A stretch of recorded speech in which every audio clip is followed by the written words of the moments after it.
இப்பெல்லாம் எங்கடி நாடகம்லாம் பாக்குற மாதிரியா இருக்கு. அப்பெல்லாம் மெட்டி ஒலி கோலங்கள்லாம் குடும்ப கதையா இருக்கும். நான்லாம் நாடகமே பாக்குறது இல்லக்கா. ஹலோ சித்தி, சொல்லு.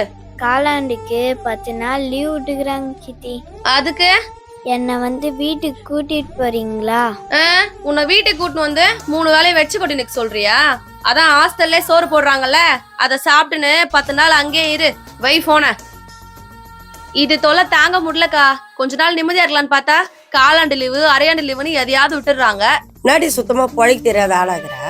அதை கூட்டின்னு வந்துட்டு பாத்திரம் தேய்க்கிறது துணி துவைக்கிறதுன்னு எல்லாத்தையும் அது தலை மேல கட்டிட்டு ஒரு 10 நாளைக்கு ஜாலியா இருடினா. அதுவும் சரிதான்க்கா. மோகனா சித்தி, கிளம்பு, வீட்டுக்கு போலாம். எங்க வரமாட்டீங்களோன்னு பயந்தே போயிட்டேன் சித்தி. வீட்டுக்கு வாடி, நான் யாருன்னு காட்டுறேன்.